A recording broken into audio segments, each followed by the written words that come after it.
Dergaon Don Bosco হাইস্কুলৰ সমীপত প্ৰথম বাৰ্ষিক সৰস্বতী পূজা অনুষ্ঠিত কৰে। দেৰগাঁও ডনবস্কোত যিহেতু আজিলৈকে সৰস্বতী পূজা অনুষ্ঠিত নকৰে, বিদ্যালয়ৰ চৌহদত বিদ্যালয়ৰ কৰ্তৃপক্ষই অনুমতি নিদিয়ে সৰস্বতী পূজা অনুষ্ঠিত কৰিবলৈ। সেইবাবে এই বিদ্যালয়ৰ ছাত্ৰ-ছাত্ৰীসকলে পূজাৰ দিনা বেলেগ বিদ্যালয়ত পূজা কৰিবলৈ যাব লগা হয়।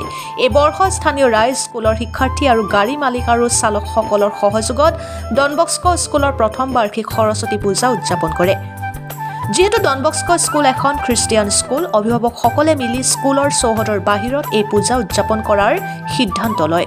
পূজাৰ পাছতে উৎফুল্লিত হৈ পৰে ছাত্ৰ-ছাত্ৰীসকল। দেৰগাঁৱৰ পৰা মাধুৰ্য বৰাৰ ৰিপৰ্ট, অৰুণোদয় আছাম। আপোনাৰ পৰিবহণ সন্থা আমাৰ ইয়াৰ মানে ডনবস্কো স্কুলৰ আৰু পেৰেণ্টছসকল আছে, আমাৰ ষ্টুডেণ্ট আছে আৰু স্কুলৰ ষ্টাফো আছে ইয়াৰ লগত দেই। স্কুলখন জড়িত আছে, খালি জেগাটো আমাক যেনিবা তাত দিয়া নাই আৰু সেইকাৰণে আমি ইয়াতে পাতিলোঁ। কৰি আহিব প্ৰথম বছৰ, গতিকে আমি এটা অভাৱ অনুভৱ কৰি আহিছিলোঁ আজি ইমান দিনে। গতিকে এই বছৰৰ পৰা আমি মানে প্ৰথম আৰম্ভ কৰিছোঁ আৰু সেইটোৱে ৰাইজে কেনেকুৱা পাইছে, তাকে ৰাইজে ভাল পাইছে বুলি কৈছে বাৰু। কি কাৰ্যসূচী ৰাখিছে? আমাৰ এয়াই আৰু মানে আপোনাৰ পূজা হ'ল আৰু অহা বছৰ আমি ভাবিছোঁ পাৰিলে আমি মানে খিচিৰি ব্যৱস্থা কৰিম আৰু আমি ৰাতিলৈও ধৰক কিবা ফাংচনত এনেকুৱা এটা চিন্তা এটা কৰিছোঁ। মানে দিনৰ হেৰি হ'ব, আবেলিৰ পৰা আৰম্ভ কৰি সোনকালে শেষ কৰিম আৰু। আহিছে ভাল লাগিছে। আমি 10:30 পৰা আৰম্ভ কৰি দিছোঁ মানে খোৱাটো, মানে পূজা ভাগ এবাৰ সোনকালে শেষ হৈছেতো, 9:50 পূজা শেষ হৈ গৈছে। তাৰপিছত আমি খোৱাটো আৰম্ভ কৰি দিলোঁ।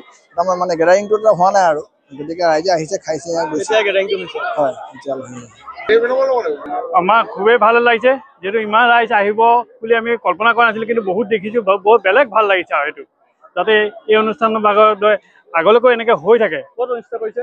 আমি ডনবস্কোৰ সন্মুখতে আমাৰ দেৱ বৰুৱা চোতালখন লৈ আমি তাতে এই অনুষ্ঠানভাগ পাতিছোঁ। কি কাৰ্যসূচী কৰিছে?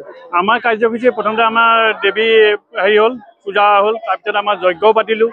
যজ্ঞ পতাৰ পিছত আমাৰ প্ৰসাদৰ সুবিধা কৰিছিলোঁ, প্ৰসাদো দি আছোঁ। ইতিমধ্যে আমাৰ ভোগো দিছিলোঁ, ভোগো আমি ৰাইজক দিছোঁ। তাৰপিছত আমাৰ খোৱা যথেষ্ট আমি পুৰিৰ পৰা ধৰি অন্যান্য বস্তু দিছোঁ। আমি এই ল'ৰা ছোৱালীখিনি ডনবস্কো আৰু মাৰিয়াৰ ল'ৰা ছোৱালীখিনি নিথৰুৱা হোৱাৰ কাৰণে আমি এই কল্পনাটো কৰি আমি আগবাঢ়িছিলোঁ। আমাৰ এতিয়া ইমানেই ৰাইজে আমাক সহায় কৰিছে, আমাৰ বহুত সুখী হৈছোঁ। অনাগত দিনতো পাতিব, আমি নিশ্চয় পাতিম বুলি আগবাঢ়িছোঁ। যিহেতু আমি ৰাইজক সহায় পাইছোঁ, এতিয়া পাতিমেই। আমি ভাল পদক্ষেপ এটা ল'ব বিচাৰিছিলোঁ, হৈছোঁ সফল।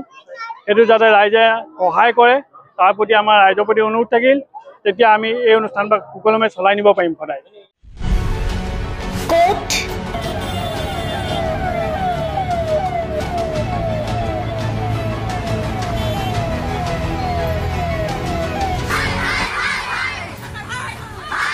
কিয়, কেনেকৈ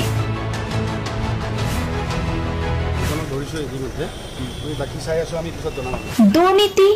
ৱাইফজনীয়ে কৈছে বোলে এওঁ মোৰ হাজবেণ্ড, আপুনি কোন হে ক'বলৈ এওঁ অবৈধ বুলি? অনিয়ম, ভ্ৰষ্টাচাৰ, একো নায়কতাবাদ। এতিয়াৰ পৰা আৰু নহ'ব। আমি দিম সত্য বাতৰি।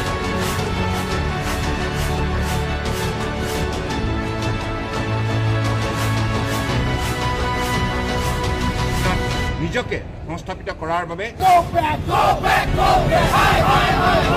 শুদ্ধ ৰূপত নিৰ্ভীক নিৰপেক্ষতাৰে আমি সাজু। অসমৰ উন্নয়নমূলক যাত্ৰাই আজি এক নতুন দিগন্ত ভৰি দিছে। অসমৰ ৰাইজৰ পৰা আমি সদায় আশীৰ্বাদ বিচাৰোঁ। আমি এনেকৈ যাতে আমাৰ জননী জন্মভূমিক সেৱা কৰি যাব বিচাৰোঁ। অৰুণোদয় অসম, নিৰ্ভীক নিৰপেক্ষ।